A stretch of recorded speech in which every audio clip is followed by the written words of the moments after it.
Let's start with a simple fact. The smartphone in your pocket, the electric car gliding down the street, the advanced missile systems that define national security, all depend on a group of 17 metallic elements.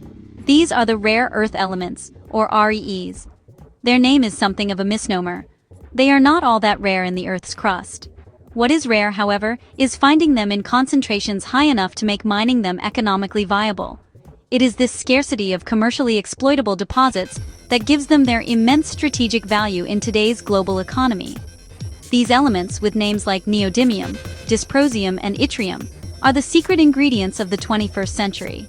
They are indispensable for creating the powerful, lightweight magnets used in wind turbines, the tiny motors that make your phone vibrate. They are critical for the catalysts that refine crude oil into gasoline, the phosphors that make our LED screens bright and colorful, and the specialized alloys needed for jet fighter engines and guided missiles. Without a steady and reliable supply of these materials, the gears of technological progress and modern manufacturing would simply grind to a halt, a vulnerability that nations are only now beginning to fully appreciate. Think of it this way. Rare earths are to the digital age what steel was to the Industrial Revolution, and what oil was to the 20th century. Their unique magnetic and electrochemical properties enable technologies to be smaller, faster, more efficient. As the world pivots toward green energy, the demand for these elements is set to explode. Electric vehicle motors require vast quantities of rare earth magnets. Wind turbine generators require vast quantities of rare earth magnets, making control over their supply a central issue in the global transition away from fossil fuels and a key determinant of economic leadership. This dependence places the world in a precarious position. The global supply chain for these critical materials is not diversified. Instead, it is overwhelmingly concentrated in the hands of a single country.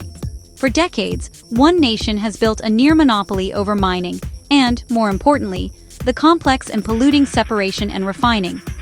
This strategic foresight has given that nation an unparalleled lever of geopolitical influence. That nation, of course, is China. For years, China has dominated the global rare earths market, controlling an estimated 85% of the world's processing capacity. This wasn't an accident. It was the result of a deliberate long-term state strategy. Subsidies, lax environmental regulations, strategic acquisitions. That effectively pushed competitors out of the market.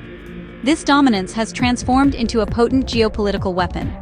Recently, Beijing has made it significantly harder to export these critical materials, particularly targeting technologies and industries vital to the United States. This is a clear signal that China is willing to weaponize its control over the supply chain. This move creates a massive problem for the United States. American industries are deeply dependent on a steady flow of refined rare earths from China. The defense sector, for example, relies on these materials for precision-guided munitions, stealth technology, communication systems. The burgeoning electric vehicle market is critically vulnerable to disruptions in rare earth magnet supply. The production of semiconductors also faces significant risk. Consumer electronics faces significant risk. China's export restrictions are a direct threat to U.S. economic security and military readiness. The challenge for the U.S. and its allies goes beyond simply finding new mines. The most difficult and capital-intensive part of the rare earth supply chain is the midstream, the highly technical process of separating the mined ores into individual, high-purity elements. China controls this segment almost completely.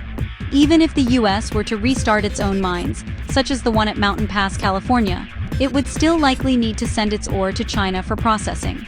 This chokehold on the midstream processing gives Beijing immense leverage, allowing it to squeeze global supply chains at will and create uncertainty for businesses worldwide. The consequences are now rippling through global boardrooms.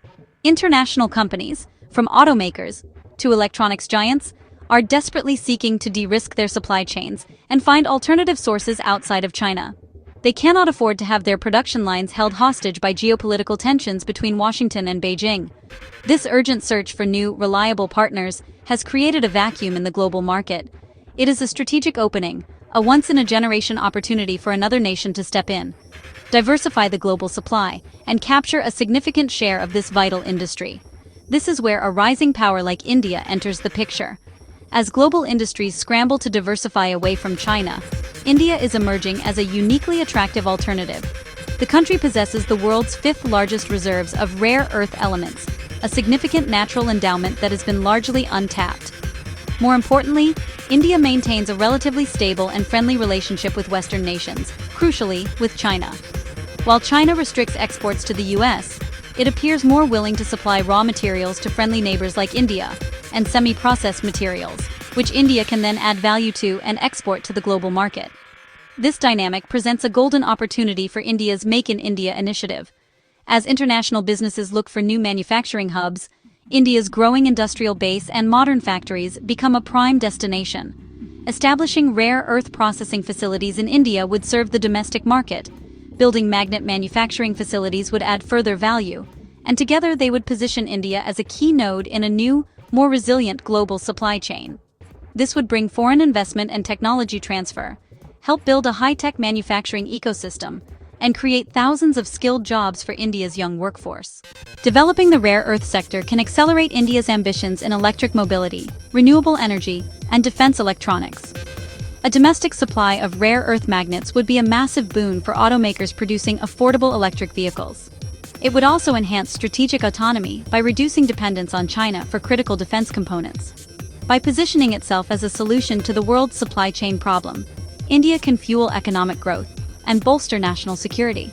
The government has launched auctions for critical mineral blocks including rare earths, created a national mission on critical minerals, and is encouraging state-owned companies and private companies to invest in overseas mines and processing facilities, aiming to build a diversified supply chain from mine to magnet for the long term. While the opportunity is clear, the path forward for India is not without significant risks and challenges. The most immediate danger is that India could become merely a stopgap for the West, a simple intermediary that imports semi-processed materials from China and performs low-value finishing work before exporting to the United States and Europe. This would leave India vulnerable to shifts in Chinese policy and prevent it from capturing the most lucrative parts of the value chain. True success lies not in being a conduit, but in building a complete end-to-end domestic supply chain, from mining complex separation metal alloying and high-tech manufacturing. To achieve this vision of Atmanirbhar Bharat, or a self-reliant India, the government's initiatives must be backed by sustained investment in research and development. Mastering the difficult technology of solvent extraction and separation is paramount.